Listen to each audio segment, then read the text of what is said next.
కొమరంభీం ఆసిఫాబాద్ జిల్లాలో పెద్దపులి దాడిలో తీవ్రంగా గాయపడ్డాడు సురేష్. ఈ దాడిని గుర్తు చేసుకుని వణికిపోతుంది సురేష్ భార్య.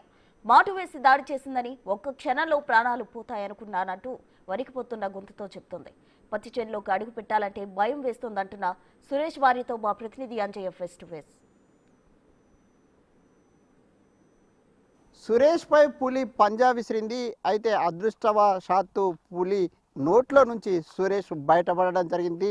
త్రుటిలో ప్రాణాపాయం తప్పింది. అయితే పత్తి తీస్తున్న సందర్భంగా సురేష్ అదేవిధంగా ఆయన భార్య ఉదయం పత్తి తీస్తుండగా పులి ఒక్కసారిగా పంజా విసిరింది. దాంతో తీవ్రమైన గాయాల పాల్గొవడం జరిగింది. ప్రస్తుతం కాగజ్ నగర్కు తరలించి చికిత్స అందిస్తున్నారు. ముఖ్యంగా సురేష్ పత్తి తీస్తున్నారు, అదేవిధంగా ఆయనతో పాటు ఆయన భార్య కూడా ఉన్నారు. ఈ సందర్భంగా అసలు పులి ఎప్పుడు వచ్చింది, ఎట్లా దాడి చేసింది, ఆమె కూడా ఇప్పటికీ భయంతో వణికిపోతున్నారు.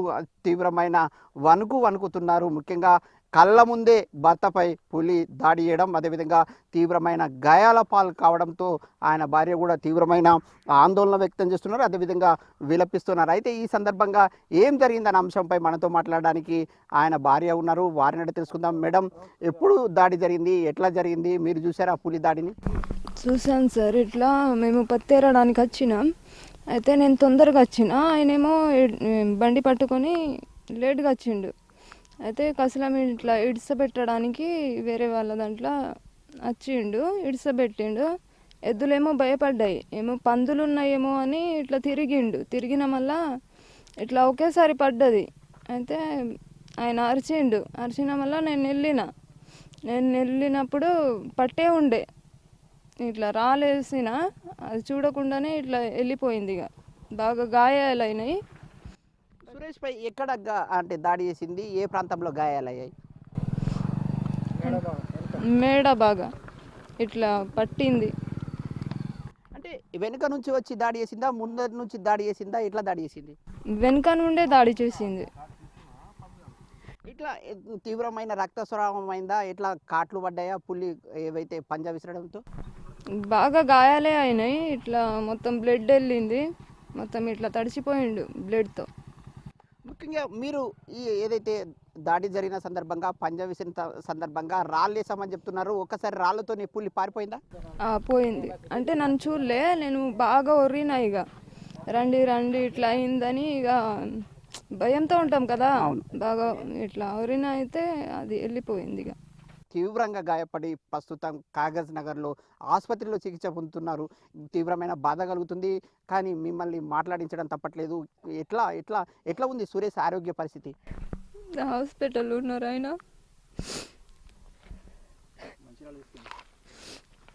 మంచిర్యాలకి తీసుకెళ్ళిండు. ఇట్లా సిరిపూర్లో గవర్నమెంట్ హాస్పిటల్లో ట్రీట్మెంట్ తీసుకున్నారు. కాకపోతే కొంచెం బ్లడ్ ఆగలేదని కాగజ్ నగర్కి వెళ్ళిండు. మీరు ఏదైతే అరుపులు కేకలు వేసిన తర్వాత పక్కన ఉన్న చేళ్ళ వాళ్ళు వచ్చారు, అదేవిధంగా వచ్చారు, ఎవరైనా? ఎవరు రాలేదు. నేను ఒక్కదాన్నే ఇట్లా నడుచుకుంటూ వెళ్ళినా. నా దగ్గర ఫోన్ ఉండే, ఫోన్ చేసిన మామయ్య కొడుకు బావకు ఫోన్ చేసిన వల్ల ఆయన ముగ్గురిని పట్టుకొని వచ్చిన వల్ల ఇక బైక్ మీద తీసుకెళ్ళినాం. ఊర్లో వెళ్ళినప్పుడు కార్ చేసిన వాళ్ళే, కార్ మీద తీసుకెళ్ళినాం. ఇక ముఖ్యంగా మీరు ఇప్పుడు ఆ ప్రాంతానికి వెళ్తే ఎట్లా అనిపిస్తుంది, ఏ విధంగా అనిపిస్తుంది? తలుచుకోలేను సరిగా. ఎంత దూరం పరుగులు పెట్టారు మీరు ఆ సందర్భంలో? బాగానే పరిగెత్తిన. ఇక ఎవరైనా వస్తారేమో అని ఇట్లా పరిగెత్తిన, కాకపోతే ఎవరు లేకుండే, నేను ఒకదాన్నే ఉండే. ఇక ధైర్యం చేసిన, నేను చనిపోయినా పర్వాలేదు అని ఇక బండలు ఇసిరేసిన. ఇది సురేష్కు సంబంధించిన భార్య తీవ్రమైన ఆవేదనలో ఉన్నారు, దుఃఖంలో ఉన్నారు. కళ్ళ ముందే భర్త ఏదైతే మెడను పులి పంజా విసిరి నోట్లో పెట్టుకొని ముందుకు సాగుతుంటే రాళ్ళు విసిరింది, రప్పలు విసిరింది. ఆ రాళ్ళు రప్పలు విసిరడంతో పులి పరుగులు పెట్టింది. దాంతోనే ఆమె భర్త ఎవరైతే సురేష్కు సంబంధించిన భార్య రాళ్ళు రప్పలు విసిరడంతోనే అదృష్టవశాత్తు పులి నోట్ల నుంచి సురేష్ బయటపడ్డాడని ఆమె చెప్తున్నారు. ఇప్పుడు పత్తి చేనులకు వెళ్దామంటే చాలు పులి గాండ్రింపులు వినిపిస్తున్నాయి, అదేవిధంగా ఆ గర్జనలు వినిపిస్తున్నాయి. భర్తను ఏ విధంగా అయితే పట్టుకపోతున్న కళ్ళ ముందు కనిపిస్తున్న దృశ్యాలు, భర్తను పట్టుకపోతుంటే ఏ విధమైన దృశ్యాలు కనిపిస్తున్నాయో అలాంటి దృశ్యాలు పత్తి చేనులో అడుగు పెడితే చాలు అలాంటి దృశ్యాలు కనిపిస్తున్నాయని ఆమె ఆవేదన వ్యక్తం చేస్తున్నారు. ఇప్పటికైనా అటవీ అధికారులు స్పందించి ఏదైతే కాగజ్ నగర్ 11 నెంబర్లో దాడి చేసి చంపి ఒకరి ప్రాణాలు తీసిందో అదే విధంగా దుబ్బగూడలో కూడా ఈ విధంగా దాడి చేసి ప్రాణాలు తీయడం పట్ల ఈ పరిసర ప్రాంతంలో ఉన్న రైతులందరూ కూడా భయంతో వణికిపోతున్నారు.